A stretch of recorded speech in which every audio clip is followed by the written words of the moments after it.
YouTube, what's going on? Welcome back to Overlord Alex Gaming. In today's video, we're diving into an introduction to melee combat in Dune Awakening. I'll be covering the fundamentals of Poise Breaking, which abilities synergize best with different melee playstyles, the strengths and weaknesses of each weapon type, and some practical tips for engaging different enemy types throughout the PvE content of Dune Awakening. These lessons apply to every stage of the game, from early progression all the way to the endgame. That said, most of the gameplay you'll see today in this guide comes from level 19 and level 40 overland testing stations, giving you a good idea of what fully optimized endgame weapons are capable of.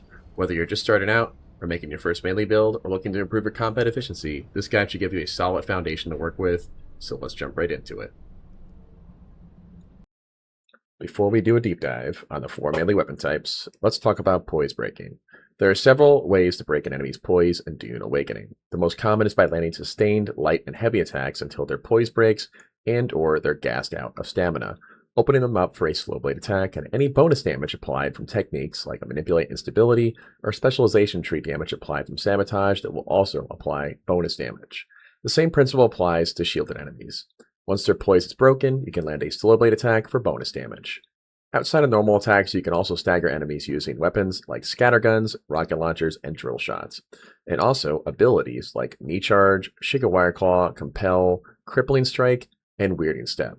There are other abilities that inflict stagger, but these are currently the most reliable options throughout the game. They consistently create opportunities for slow blade attacks while also being some of the most stamina efficient ways to control fights.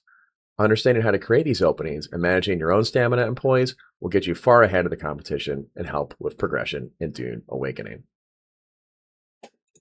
Let's quickly talk about the enemies you'll be fighting. There are 3 primary enemy archetypes in the game currently, besides bosses. There's melee rushers, there's rangers, and there's heavies. Each of these has several sub-variants. For example, heavies have heavy gunner and flamers, rangers have drill shot rangers, and Karpov 38 Rangers. Rushers have Rapier Rushers, Dagger Rushers, and Longsword Rushers. Generally speaking, melee users have the easiest time dealing with melee rushers. They're vulnerable to parries, your abilities work exceptionally well against these in close range, and you'll often eliminate them in 1 or 2 slow blade hits unless you're significantly under-geared or tackling much higher level content. Heavies can be either the most difficult or second most difficult enemy type for melee players.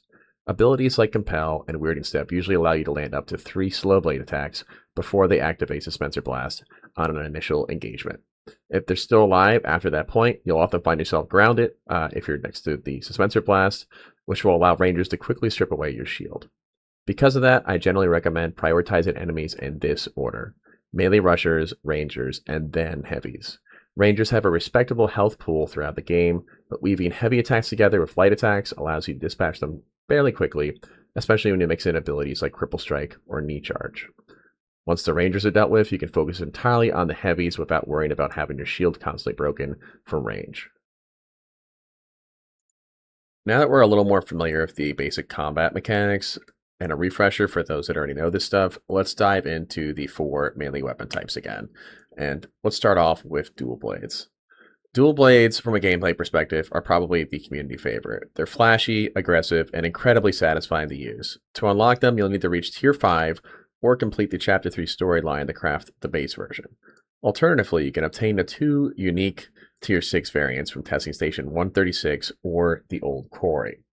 The 2 unique variants are the Burning Blades from the Fire Lab or Leech's Maw from the Old Quarry. One nice advantage of Leech's Maw from the Old Quarry is that you don't need to complete Chapter 3 to learn and craft it, whereas Burning Blades still requires Chapter 3 story completion, as well as having to do all the missions leading up to it, as of the recording of this video.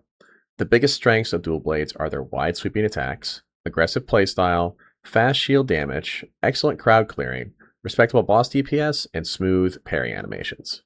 Against large groups of unshielded enemies, like those found in the Old Quarry, I don't think there's a better melee weapon in the game currently.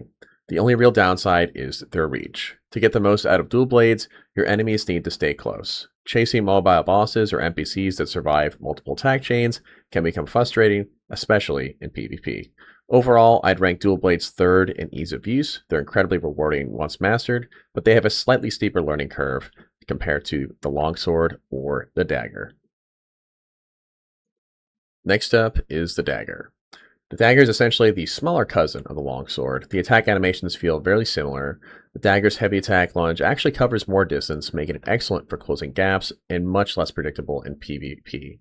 The dagger has a slightly lower damage profile than the longsword, but it compensates with excellent mobility, reliable gap closing, and a generous parry window. The dagger currently has 4 unique tier 6 variants available: the Replica Pulse Knife, Fade's Drinker, Cauterizer, and Eel's Tooth. Of the 4, I believe the Replica Pulse Knife is by far the strongest option thanks to its stamina regeneration on successful parries, making it the most versatile choice for both progression and endgame content. Fade's Drinker, Cauterizer, and the recently added Eel's Tooth are all viable alternatives depending on your preferred playstyle, but in my opinion they fall just short of the overall utility offered by the Pulse variant. The dagger's biggest strength is its simplicity. You can comfortably spam light attacks against bosses, NPCs, and players while still maintaining respectable damage output. If you've chosen the melee route, chances are you spent quite a bit of time using a dagger before reaching the endgame. It's a perfectly viable weapon to main throughout progression. At the highest levels of PvE though, I'd actually rank it the 4th. So while it builds poise reasonably well, it can reliably create slowblade opportunities. Its actual lower damage output keeps it behind the longsword, dual blades, and rapier, in my opinion, when dealing with, let's say, over level 20 content in the overland testing stations. That doesn't make it a bad weapon, it simply doesn't excel in enough areas compared to the others once you reach the endgame content. So in summary, I'd rank it behind the other choices as far as the overall usefulness of the weapon in the endgame. Moving on, let's talk about the Rapier. The Rapier received a major rework around the launch of Chapter 3, so if you played the game at release, this isn't the same weapon you remember. It still retains its signature heavy lunge attack, while its light attacks offer respectable reach. Combined with the longest gap closing attack in the game, the Rapier excels at sticking to targets and controlling one-on-one engagements. For general gameplay, the Rapier shines in both PvE and PvP when fighting single opponents. The Rapier currently has 3 Tier 6 unique variants: the Static Needle, Prescient Edge, and Helix Pick. In my opinion, Static Needle and Prescient Edge are tied for best in slot, while Helix Pick remains a solid alternative if that's what you happen to stumble upon first. The Rapier has one of the highest skill ceilings of any melee weapon in the game currently. Mastering its offensive and defensive parries takes practice, but once you become comfortable with the timing, it's an incredibly rewarding weapon to play. Its sustained boss damage falls behind a longsword and dual blades, but against shielded NPCs, its ability to quickly chain slowblade attacks often gives it one of the fastest time to kill values in the game. The Rapier's biggest weakness is its relatively low poise generation. It generally takes longer to stagger enemies than the other melee weapons. However, it makes up for that with an exceptional mobility, outstanding gap closing, and extremely efficient slowblade damage. Another downside is that the Rapier currently lacks a pulse variant for stamina regeneration. That places it behind both the longsword and the dagger during longer fights where stamina management becomes increasingly important. Overall, I'd place the Rapier somewhere in the middle of the pack. It has one of the highest skill ceilings in the game and rewards players who invest the time to master it, but its lower poise generation and lack of a pulse variant currently keep it from taking the top spot. Last but not least is the Longsword. This is the weapon that most players will become familiar with first, since it's available almost immediately after starting the game. If you've been playing melee since the early tiers, chances are you've already spent quite a bit of time using one or one of the daggers. The Longsword has the highest poise generation of all 4 melee weapon types against most enemies. A single heavy attack followed by another hit is enough to create a slowblade opportunity.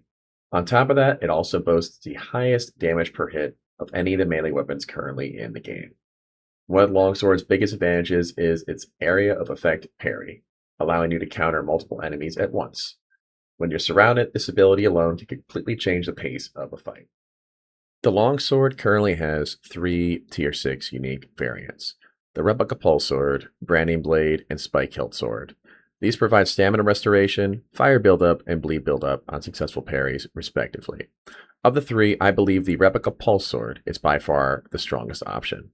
The stamina regeneration it provides makes it incredibly forgiving during long fights, while dramatically improving your overall damage uptime. While the Longsword doesn't have the strongest gap closing attack, its exceptional heavy attacks, reliable slowblade damage, incredible poise generation, and AoE parries more than compensate for its lack of mobility. I'd also consider it the most forgiving melee weapon in the game. It's the definition of an all-around weapon, it has a low barrier to entry, performs exceptionally well throughout progression, and still scales into endgame with some of the highest damage potential available. Pair it with the right crowd controlling abilities, and you'll be able to clear entire rooms while maintaining excellent stamina efficiency, as well as not having as much durability loss as other weapons that rely on more hits. For me, the Longsword is the strongest overall melee weapon currently available. It combines the highest ease of use, outstanding sustained damage, exceptional progression value, and some of the easiest to obtain best in slot loot available in the game.